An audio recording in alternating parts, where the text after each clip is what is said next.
जिसके होठों पे गंगा और हाथों में तिरंगा है, वो देश जो कभी सत्यम शिवम सुंदरम, कभी वंदे मातरम, कभी पंजाब सिंध गुजरात मराठा द्रविड़ उत्कल बंगा है।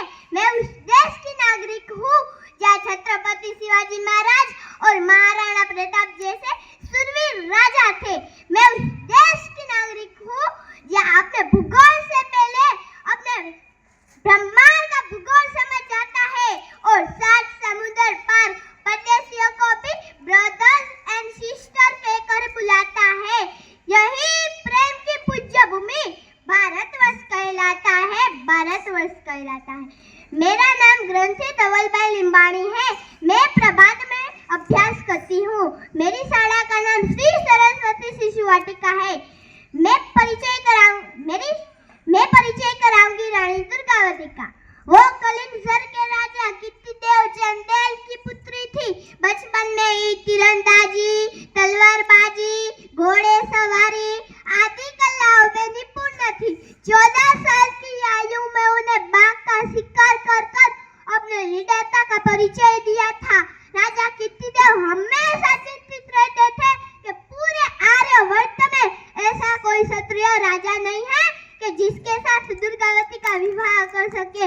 उन दिनों गोंडवाना विशाल और शक्तिशाली राज्य था। उनके राजा दलपत शाह शूरवीर और महान शक्तिशाली राजा थे। दुर्गावती ने उनकी यश गाथा सुनी थी और एक बार देखा था भी। तब से मनोमन अपना पति मान चुकी थी। लेकिन कीर्तिदेव ने कहा, पुत्री वो क्षत्रिय नहीं है, वो दूसरी जाति के हैं। तभी दुर्गावती ने कहा, पिताजी जो देश की रक्षा कर सके और प्रजा का पालन योग्य रूप से करे वही सच्चा क्षत्रिय है, धर्म से नहीं कर्म से क्षत्रिय की व्याख्या कीजिए। दलपत शाह की बराबरी कर सके ऐसा कोई योद्धा नहीं है। कुछ क्षत्रियों ने तो मुगलों से संधि भी कर ली है। दुर्गावती की ये बात सुनकर कीर्तिदेव ने दलपत शाह के साथ दुर्गावती का विवाह कर दिया। अब दुर्गावती गोंडवाना की रानी दुर्गावती बन चुकी थी। उन्हें एक पुत्र को जन्म दिया।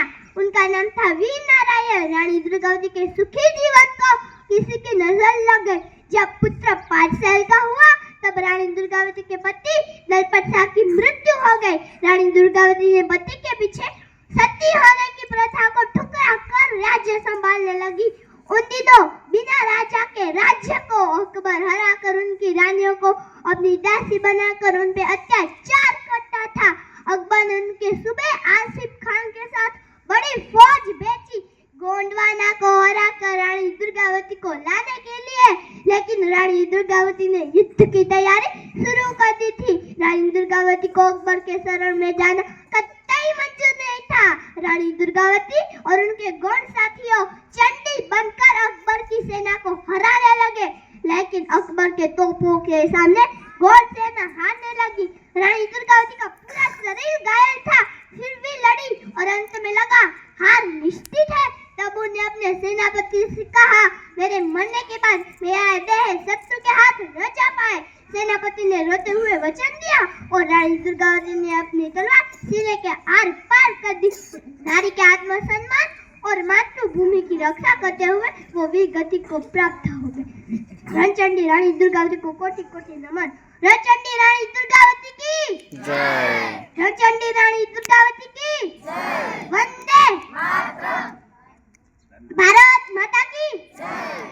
नमस्ते।